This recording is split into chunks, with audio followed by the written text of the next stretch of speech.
तुम्ही पाहत आहात MCN न्यूज मराठी। बुलढाणा जिल्ह्यातील नांदुरा खामगाव राष्ट्रीय महामार्ग क्रमांक 53 वरील चिखली फाट्यानजीक दुचाकी स्लिप होऊन तिघे जण जखमी झाल्याची घटना 6 जानेवारीच्या संध्याकाळी 7:30 वाजताच्या दरम्यान घडली आहे। जळगाव जामोद तालुक्यातील आसलगाव येथील रामू मोतीराम शिल्टे वय 40 वर्ष, सौ रंपू रामू शिल्टे वय 35 वर्ष व दीपक बर्डे वय 30 वर्ष हे तिघे जण खामगाववरून नांदुऱ्याकडे येत असताना चिखली फाट्यानजीक दुचाकी स्लिप झाल्याने गाडीवरील हे तिघेही जण गंभीर जखमी झाले।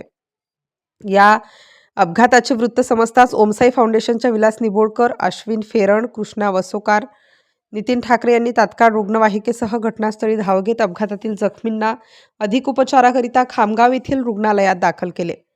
MCN न्यूज मराठीकरिता विठ्ठल भातुरकर, नांदुरा।